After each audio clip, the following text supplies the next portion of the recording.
everyone. Welcome to my channel The Complete Perspective. Today in this video I will try to explain a possible design or architecture or at least the thought process behind designing the backend of this Aarogya Setu app. So I hope you must have heard about the Aarogya Setu app amidst the breakdown of the coronavirus. As part of this video, these are the contents that or the points you can say I will be covering. So first, I will try to explain what is this mobile app is about. What is the basically the functionality around this mobile app. Secondly, I will try to explain the use cases of this app. So whenever you are trying to design or architect something, you must have the use cases with you. That will help you design and architect the backend, maybe be it backend or application in a better way.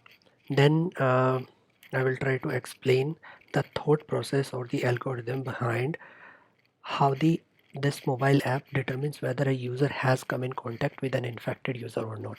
So like you must have heard maybe on the news that this app will tell you whether you have come in contact with an infected person or not. So there is a thought process behind it, and I will try to explain that and then I will try to explain or list down at least the different components which will be involved in our design or architecture.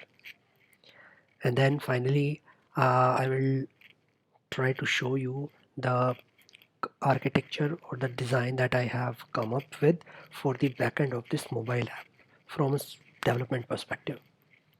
Okay, so what is the Aarogya Setu app? So basically, this is a mobile app developed by National Informatics Center amidst the outbreak of COVID-19, or which is more generally or commonly known as the coronavirus. So this is a government initiative. Basically, this aims to provide the citizens of India who have registered themselves on this application with the correct information regarding this disease. So basically, it will try to give you the do's and don'ts, the risks, and what are the advisories from the health department ministry. So it tries to proactively inform the user about the risk and best practices that you have to do in case of the scenario of COVID-19 and the relevant advisories which pertains to the containment of basically COVID-19 or commonly known as coronavirus. So I personally would uh, request you to please download this app and start using this to save yourself from fake information and to get the latest updates on the development of this particular disease. Okay, so these are basically the use cases that we will bake into our architecture. So first off, when user downloads this app, he or she needs to register himself or herself. Yeah, so we need a backend for that. Then there is a, okay, you must have been hearing in the news that we need to track the location of the users. So basically, suppose if there is some user who has been or who is not in the green zone, basically he who is not safe or has been showing some symptoms of the coronavirus. So maybe the location of that user can be tracked. So that is one of the use case in here. Then other use cases, this app should be provided the users with questions to calculate the health status of COVID-19. So when you download this app and install this, so there is a test, take the test sort of thing. So that will present you a list of questions, and based on that it will try to calculate the health status of the user. So as I can see, it has been divided into three zones, the three you can say three color colored zones. First one is the green, which means safe. Then it is yellow, and there is one third color. Maybe that means you need to you have been showing the symptoms of coronavirus, and these are the next steps which will come as part of the notification, and that you need to uh, take. So that is the health status, and it's a very I would say a crucial thing. Just when you download it, take this test. uh, then we have the use case of sending the users notifications about information and advisories from the Department of Health. So this is the other use case where we or the backend has to send the notification to the mobile applications about the information that includes the risk and best practices that as I explained in the previous slide, and the advisories from the Department of Health. So as part of this use case, I have observed that there are two possible types or categories of the notifications that could be sent from the backend to the front end, which is the mobile app. So one is the broadcast type of notification. So that will include the do's and don'ts, best practices, risk, and everything. Such information which is valuable and which is actually applicable and beneficial to each and every user of that app. And the other is the automated sort of notification. So one of the example of automated notification is when, say, a user has come in contact with some infected user, then that particular user should be notified about the contact with along with all the information, like what are the next steps he should take. So that would be one automated notification. And finally, so like I have explained it as part of this notifications automated category. So we have to notify user in case they have come in contact with corona infected person. So now infected user nearby. So this is a thought process or the algorithm that could be there uh, to explain how this app determines whether you have come in contact with some infected user or not. So if you remember that when you install the application, you take a test where you are presented with some list of or set of questions and you answer that, and after answering all those questions you get a health status, right? So now say, oh, there is a group of 10 people nearby within the range of Bluetooth, and like either at least one of those users is corona positive, right? And all of them have taken the test, and they all have some health status with them. Maybe uh, uh, it may be green, it may be yellow, or any other color. So now each app try to scan the nearby devices using the Bluetooth. Then the app will try to connect with those nearby devices. Now it will connect to those nearby devices only which have the Aarogya Setu app installed on them. Correct? So now one application or one user or one mobile Aarogya Setu app uh, knows about all the nearby uh, app or Aarogya Setu app or mobile app, and it will depending on some protocol will try to talk each and everyone and try to fetch the health status on those Aarogya Setu app.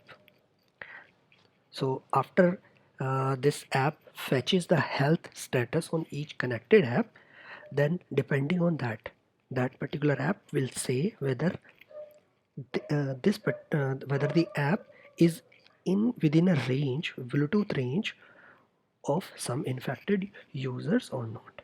So that is the thought process or the algorithm behind when an application says that okay, it will when this Aarogya Setu app says that it will identify the nearby infected user or not. So that way we can approach this problem. Now, as part of design and architecture, so I will, as part of this design and architecture, I will try to explain the mobile app and the different functionalities in it. What could be a possible server-side implementation for these different functionalities. So I will try to, when I am saying that design and architecture, so I will try to explain that possible design and architecture behind for the backend service of this mobile app using the microservice architecture. And then this will not be the mobile app design. So it's not the front end that I will try to explain, it will be the back end that I will explain. Okay, so this is one of the possible architecture that I have come up with. So okay, first off, like it at the first look it looks a bit complicated, but let's start one by one, right? So okay, so on the left hand side you see the Aarogya Setu app in a mobile sort of icon, and within that there is Bluetooth. Then there is the list of functionalities: register, the health check test, then we have notifications, then we have nearby devices, COVID-19 infection tracker, then we have the share data.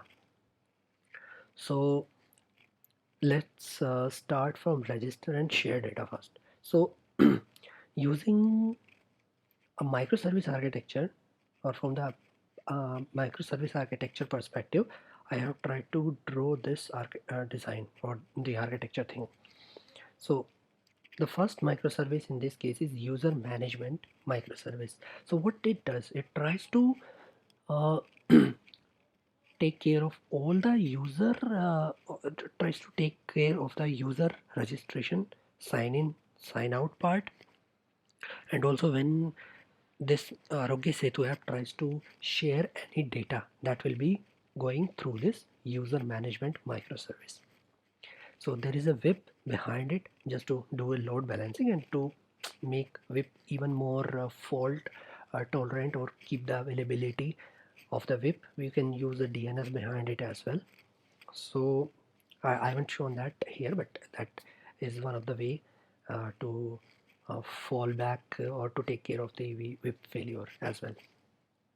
So the first case is when user tries to register. So there is now this mobile app interact with the web through over the internet, and maybe it could be a REST endpoint, and then it will provide all the information like name, the sex, uh, the mobile number, and all those information. And then there are other functionalities like sign on, sign out, and if you want to get the data for a particular user, then you can call the get data endpoint, and this will be uh, not every app will be able to get this data. It will be a permitted user and authenticated using maybe some auth or token or something. And then similarly, this is the set data endpoint.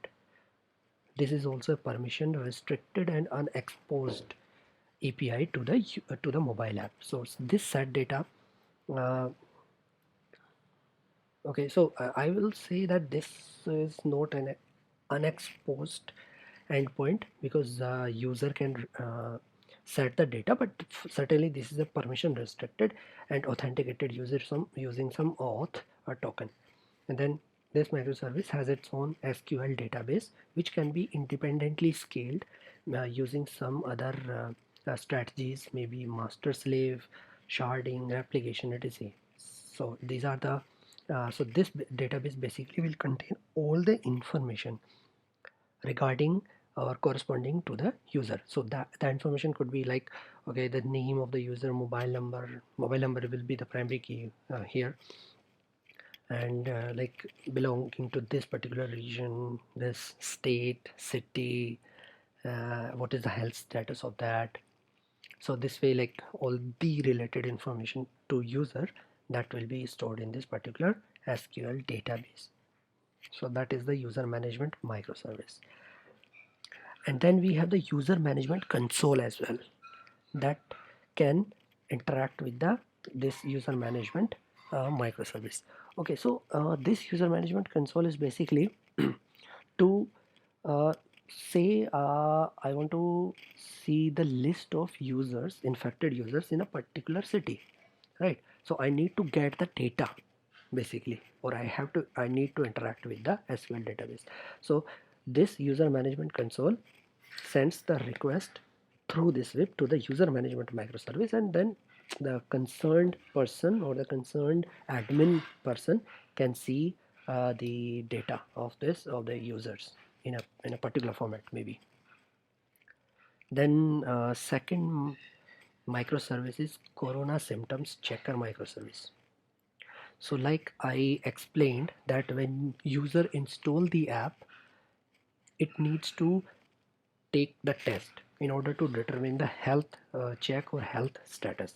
So this endpoint or this particular service provides the functionality for the same. So similarly, it has a web behind it, and then there is the mobile app will be interacting with this web over the internet using some REST endpoint.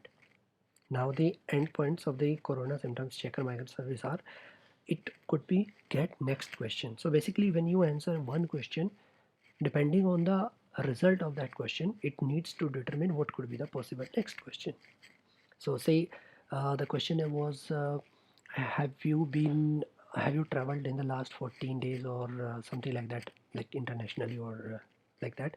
So depending on that there will be next question. So this endpoint get next question will present you with the next question. Then once you have taken that completed the test, you will need to set the health status. So this will set the health status. Then you can get the health status as well.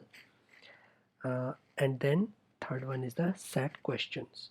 So these set questions will be the unexposed API from the mobile app perspective, and this can only be set and exposed to the admin of this particular service.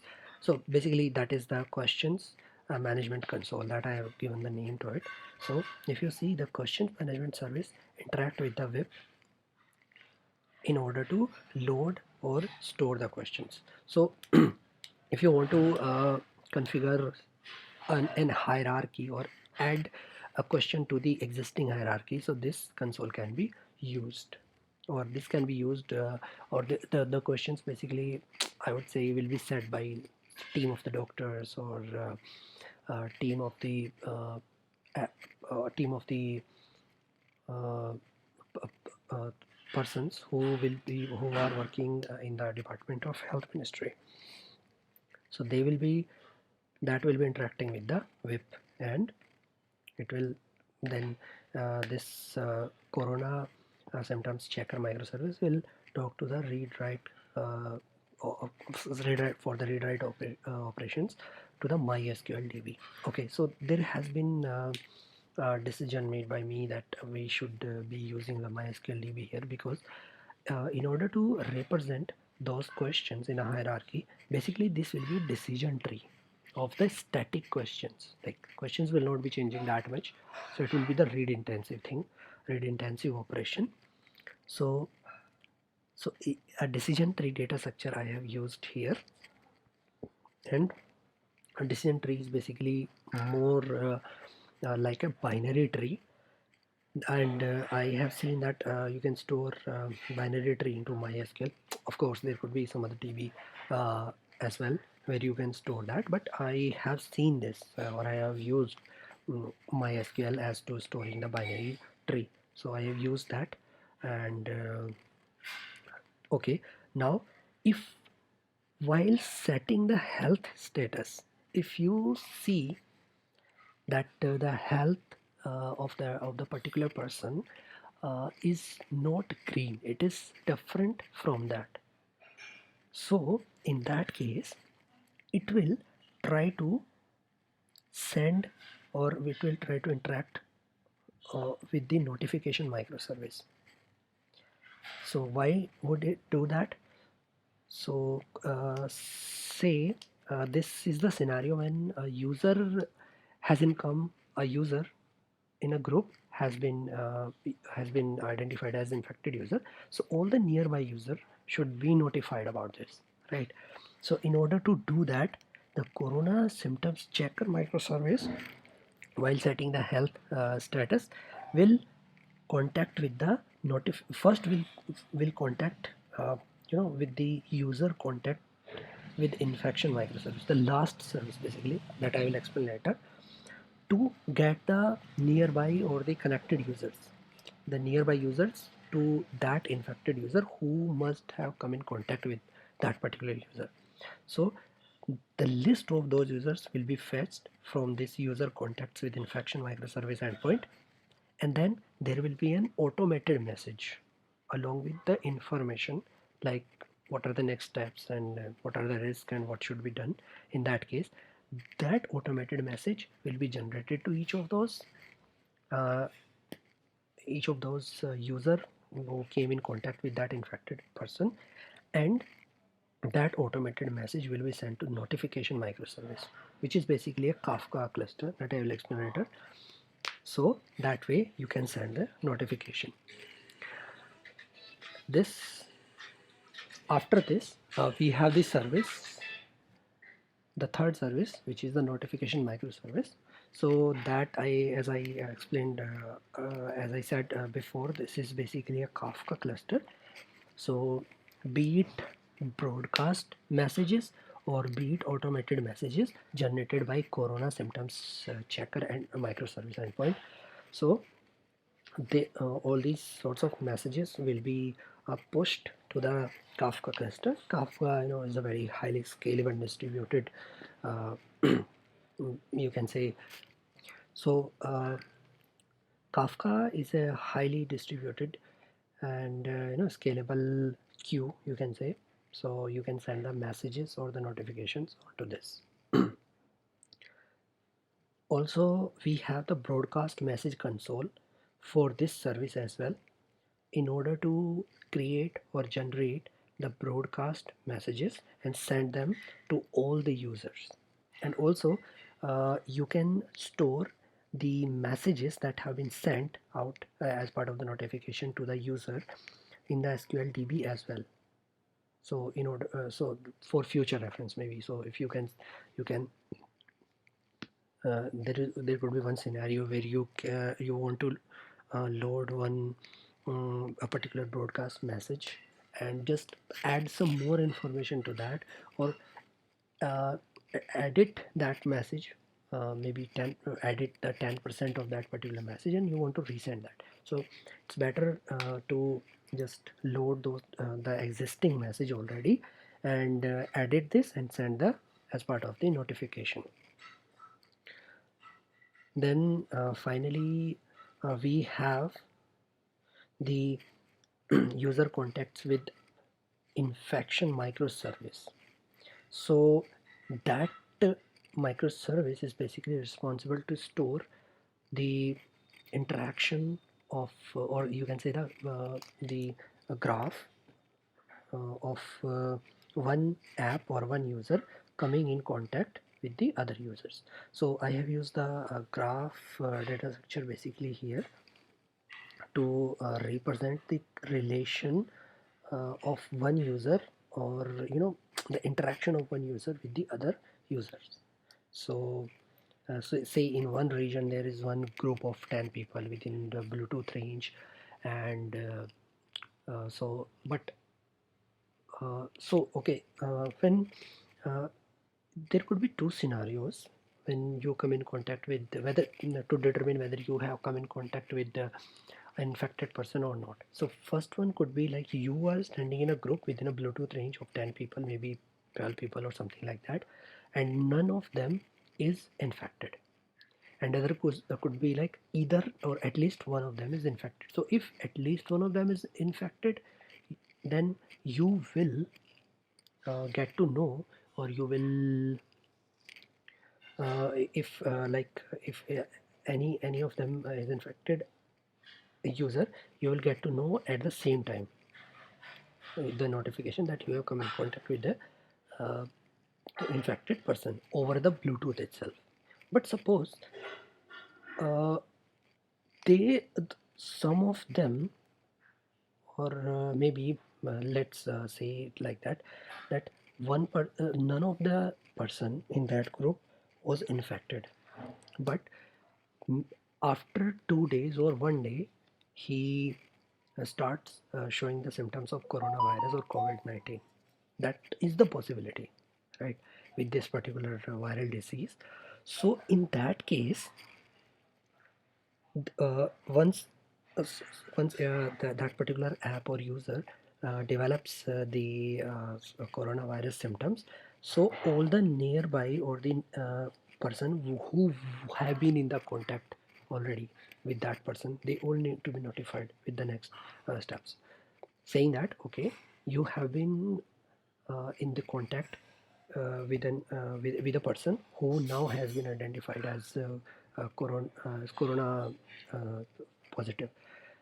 So accordingly, there could be some suggestions or advisories or next steps to those people who came in contact earlier. Or it could be possible that that person is in some other group and there is a new user that is that has joined that Bluetooth group. So that way this will also help to determine that okay, this person has also been a neighbor, or the a Bluetooth neighbor, I would say, of that infected person. So similarly, there is a whip behind this, and there will be request uh, going to this. So uh, now say there was a Bluetooth group, and then it will try to send the graph of 12 persons and interaction of those uh, to this particular microservice to get stored. So the best part, or the main part or primary part of this particular microservice, is the location, right? So against the location we will be storing that so a graph for those group of people.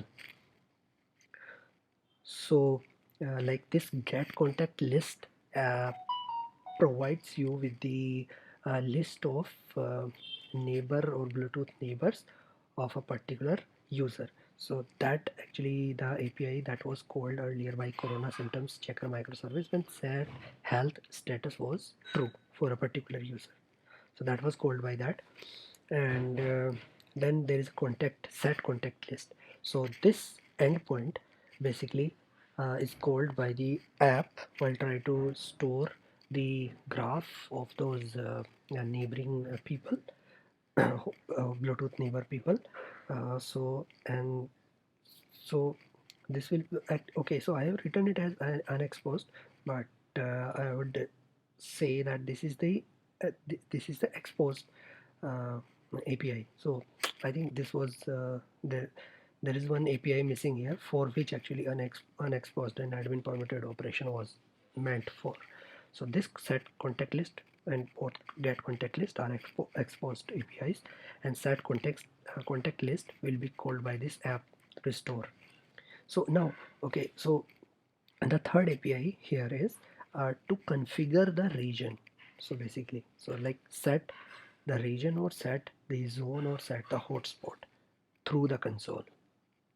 So that would be actually the admin permitted and unexposed operation to the mobile app.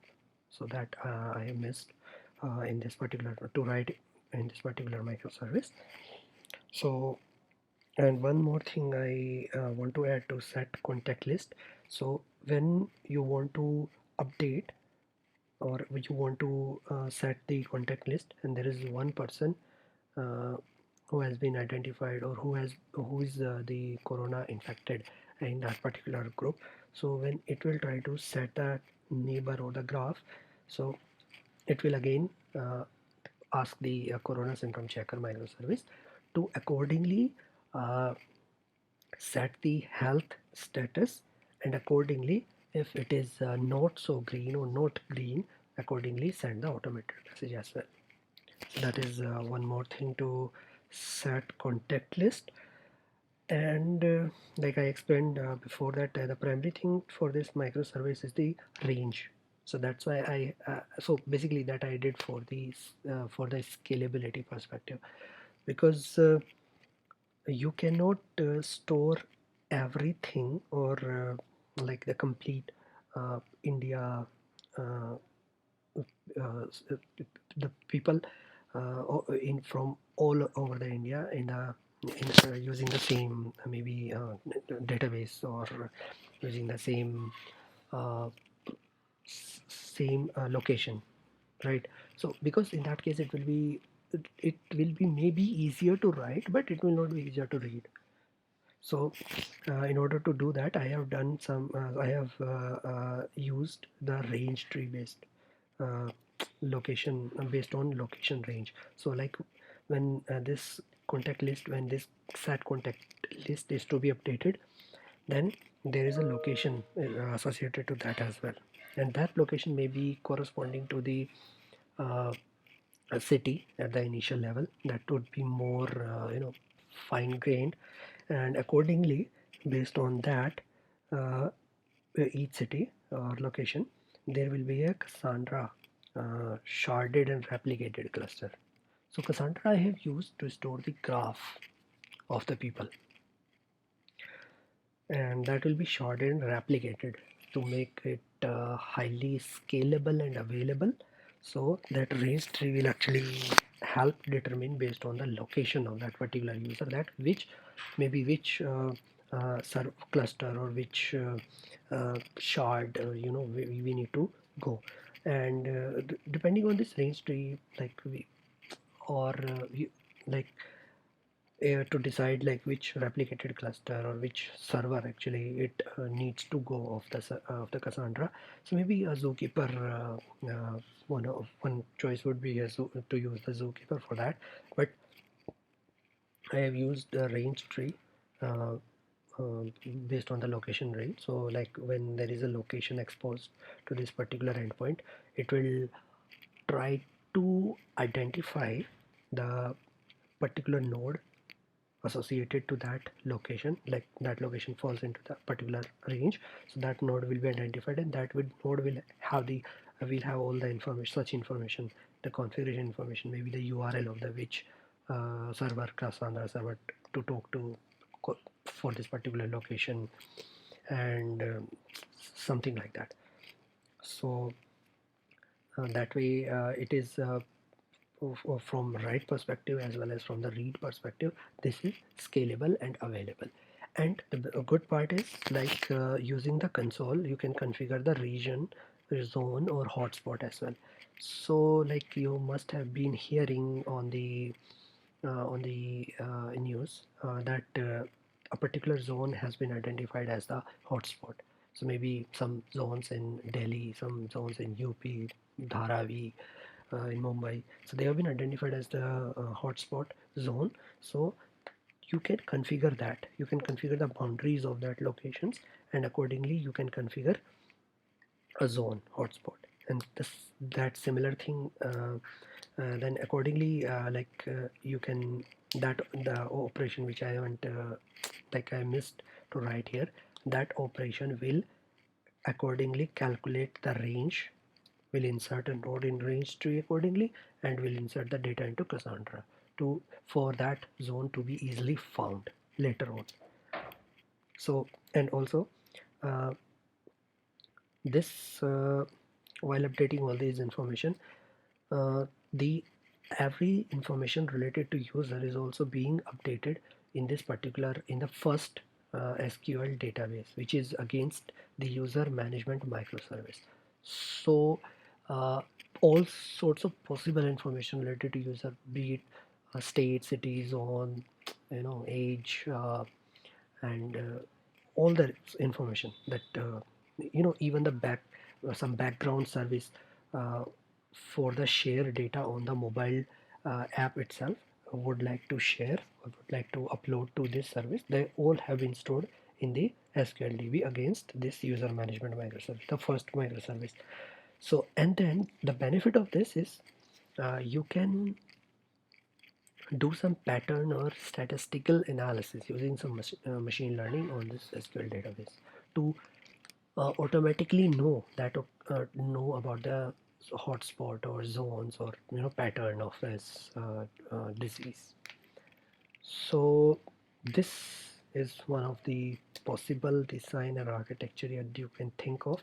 And if you are asked the same question in an interview, like how could you draw or how could you design or architect the backend of this Aarogya Setu app or mobile app, so that could give you an idea, like this way you can go ahead designing the backend of this mobile app, and you can build upon this particular architecture further, adding some more information to this.